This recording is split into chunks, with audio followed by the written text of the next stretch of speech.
ሐረግ ድራማ ክፍል 93 ላይ እንግዲህ እንዳያችሁት እስካሁን ድረስ ኤፍራታ ሉሊትን እበቀላታለሁ እያለች ነበር። ነገር ግን እስካሁን ድረስ ምንም አይነት እርምጃ ሉሊት ላይ አልወሰዱባትም። ሉሊትም እያሳሰባት ነው። የኤፍራታ ብቻ ሳይሆን የሚገርመው ጽዮንም ምንም አይነት እርምጃ በሉሊት ላይ አልወሰደችባትም። እንደዛ ያላደረጉት ደግሞ ብዙ ቢዚ የሚያደርጋቸው ነገሮች ስለተፈጠሩ ነው።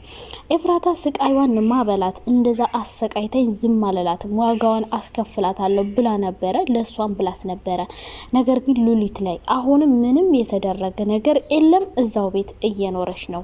ጽዮንንም እንግዲህ እንደዛ ከሽንት ቤት ፈጥፍጣት አስታውሳ፣ ነገር ግን እስካሁን ድረስ እንዳላስታወሰችም ብታውቅም አስታውሰሽ ነው እንዴ ምናምን እያለቻት ነበረ። ጽዮንም ምንም አይነት እርምጃ አለመውሰዷ አሁን ላይ ሉሊትን እያሳሰባት ነው። በሌላ በኩል ያፌት ያው እንግዲህ ቤት ውስጥ ሆነሽ ያለውን ነገር ሁሉንም መረጃ እንድታመጭልኝ እፈልጋለሁ እያላት ነበር። እሷ ግን ምንም አይነት መረጃ ልታገኝ አልቻለችም።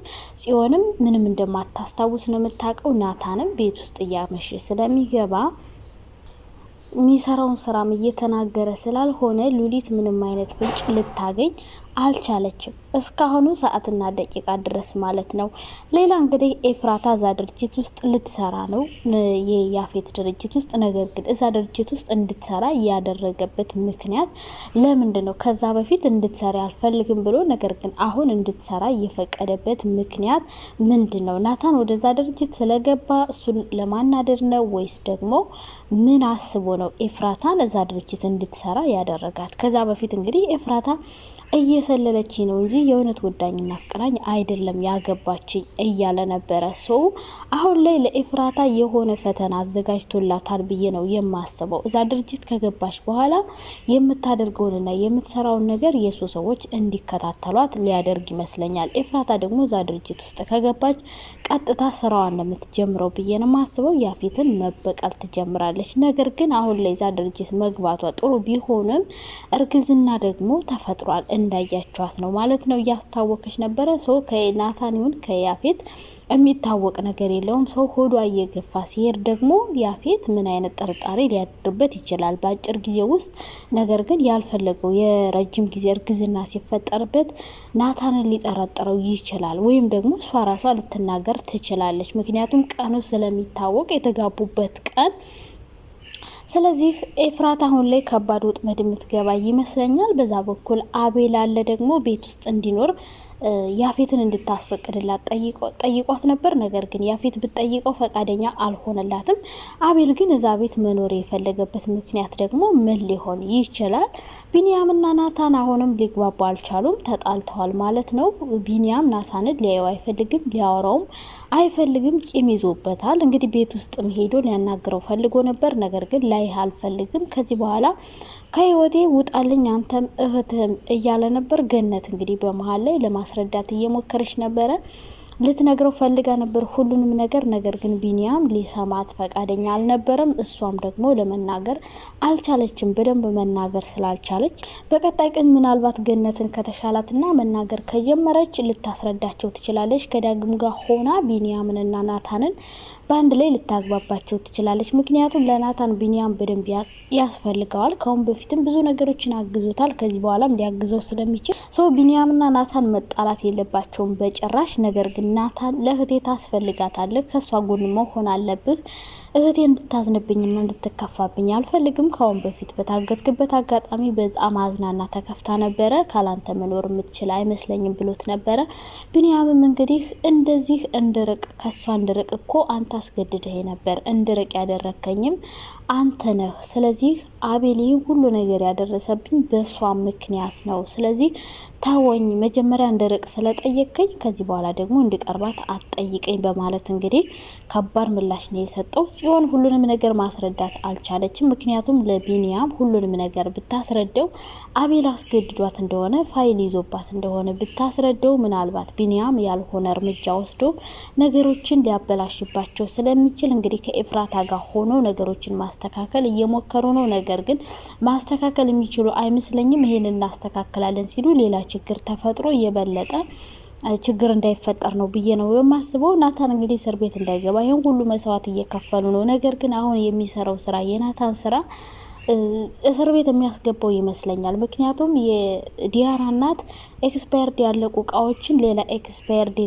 ለጥፋችሁ ሽጧቸው እያለች ነበረ። የወንጀል ስራ እያሰራችሁ ነው። ሶ ናታን ደግሞ ይሄን የወንጀል ስራ የሚሰራው ያፌትን ለመበቀል ነው። ሶ ፖሊሶች ከያዙት ምናልባት ናታን ከዛ ቪዲዮ በፊት በሚሰራው ስራ ወደ እስር ቤት ሊወረወርም ይችላል፣ ጥንቃቄ ካላደረገ ወይም ደግሞ የያፌት ሰዎችም ሊይዙትና ሊያሰቃዩት ይችላሉ ብዬ ነው የማስበው። ነገር ግን ናታን እንዳታደርግ ያለችውን የዲያራ እናት አንድ ነገር አድርጓል ማለት ነው። ይህም እንግዲህ ዲያራን እንዳታገኛት ከሷ ጋር ካየሁ ግን አስገድጅም ቢሆን እንድታገባት አደርግሃለሁ ብለው ነበረ። ሶ ናታን ምን አስቦ ነው ዲያራን ያገኛት? የእውነት ሊያገባት የፈለገ ይመስለኛል። እንግዲህ በፍቅር አይን ነው እያያት ያለው። ኦልሬዲ ናታን ተስፋ ቆርጧል። በኤፍራታ ከኤፍራታ ጋር አብረው እንደማይሆኑ ያውቃል። ሰው አዲስ ህይወት ሊጀምር እያሰበ ነው። እንግዲህ እናቷ ብታስገድደኝም አገባታለሁ ብሎ ስላሰበ ይመስለኛል ዲያራን እንግዲህ ሊያገኛት የፈለገው። እንግዲህ ዲያራና ናታን ወደፊት ምን አይነት ግንኙነት ሊኖራቸው ይችላል? ዲያራ እንግዲህ ስለ ወንድሟ እየነገረችው ነበረ፣ እንደማይወዳት ለሷ ጊዜ እንደማይሰጣት፣ ነገር ግን ከናታን ጋር መሆን እንደምትፈልግ በተደጋጋሚ እየነገረችው ትገኛለች ማለት ነው። እንግዲህ ዲያራና ናታን አብረው ሊቀጥሉም ላይቀጥሉም ይችላሉ። የማይቀጥሉበት ምክንያት እናቷ የዲያራ እናት ስለማትፈልግ ነው። የሚቀጥሉበት ደግሞ ዲያራ ናታንን ስለምትፈልገው አብራ መሆን ትፈልጋለች። ናታን ራሱ የፍቅር ጓደኛ እንዲኖረው ይፈልጋል። እዛ ድርጅት ውስጥ እየሰራ ልክ ያፌት ጋር ስትመጣ ኤፍራታ እሱም ዲያራን ይዞ መምጣት የሚፈልግ ይመስለኛል። እንግዲህ ያፌትን ማናደር ስለሆነ ዋናው ስራው ኤፍራታ እንዲሁ መበቀል ስለሚፈልግ አሁን ኤፍራታ ምንም ነገር ብትሆን ናታን አያዝንላትም። ምክንያቱም በቃ ፈልገውና ወደው ያፌትን እንዳገባች ነው የሚያውቀው። ሰው አሁን ላይ ከዲያራ ጋር ሄዶ የበለጠ ኤፍራታን ለማስቀናት ከዲያራ ጋር ናታን የሚሆን ይመስለኛል፣ እኔ ስገምት ማለት ነው። በቀጣይ ክፍል ሌላ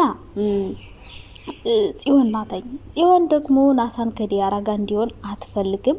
ምክንያቱም ኤፍራታ የከፈለችውን መስዋዕት ስለምታውቅ ሁሉን ነገር አስተካክላ ናታንና ኤፍራታ አብረው እንዲሆኑ እንጂ ናታን ሌላ ሴት ጋር ሆኖ ኤፍራታ እንድታዝንና ከማትፈልገው ሰው ጋር እንድትኖር አታደርግም። ነገር ግን ኤፍራታ ናታን ከዚህ ሴት ጋር ስታየው ምን አይነት ስሜት ሊሰማት ይችላል? የጀመረችውን ነገር ሙሉ በሙሉ ትታ ወይ ልትጠፋ ትችላለች። ብቻ ብዙ ነገር ይፈጠራል ብዬ ነው የማስበው። በተለይ ኤፍራታ ናታን አዲስ ህይወት እንደጀመረ ስታቅ ምን አይነት ውሳኔ ልትወስን እንደምትችል በጣም ከባድ ነው የሚሆነው ብዬ ነው የማስበው ማለት ነው። ሌላ ቤዛ ናት። ቤዛ እንግዲህ እዛ ቤት አሁን ላይ ጨዋ የሆነችና በቃ የሚገርም ለውጥ ያሳየች ሴት ናት። እንግዲህ ከአዲሱ ጓደኛዋ እየተገናኘች ስፖርት እየሰራች ዘና እያለች በቃ ከጭንቀት ነጻ ሆና እየኖረች ትገኛለች። ሶ ቤዛና ጓደኛዋስ እንዴት ነው ሊቀጥሉ የሚችሉት? የቤዛ ጓደኛ እንግዲህ ከእናቱ ጋር በጣም ይጣላሉ። የሚግባቡ ሰዎች አይደሉም። ካለኔ ፍቃድ አትውጣ አትግባ እያለችው ነበር። ነገር ግን እናቱን እኔ በመወሰናቸው ውሳኔዎች አንድም ነገር እንዳትወስኝ እንደውም ሀገር ውጣ ብለው ነበር። እሱ ግን መውጣት እንደማይፈልግና ስለሱ እሷ ምንም ነገር እንደማያገባት እየነገራት ነበረ። የዲያራ እናት የእውነት ቤዛን ወደ ቤት ቢወስዳትና ሊያገባት ቢፈልግ የምትፈቅድለት ይመስለኛል። ብቻውን ሆኖ እንዲኖር ነው መሰል የምትፈቅደው እናቱ። ሐረግ ድራማ በክፍል 94 ምን ሊፈጠር ይችላል? ብዙ ነገሮች ሊፈጠሩ ይችላሉ ብዬ ነው ማስበው። እንግዲህ ዲያራና ናታን አብሮ ሊሆኑ ይችላሉ። ኤፍራታን ደግሞ ካየች ከባድ የሆነ የሞራል ውድቀት ይሰማታል ነው ብዬ ማስበው። ነገር ግን ጽዮን አብሮ እንዲሆኑ አትፈቅድም። ምናልባት አብሮ ስታያቸው ሁሉንም ነገር ልትነግረው ትችላለች ለናታን ሁሉንም ነገር ነገረችው ማለት ደግሞ ብዙ ነገሮች ይበለሻሻሉ ብዬ ነው የማስበው። እንግዲህ ቀጣይ ምን ሊፈጠር እንደሚችል መገመት ከባድ ቢሆንም እናንተ ግን ግምታችሁን ኮሜንት ላይ አስቀምጡ።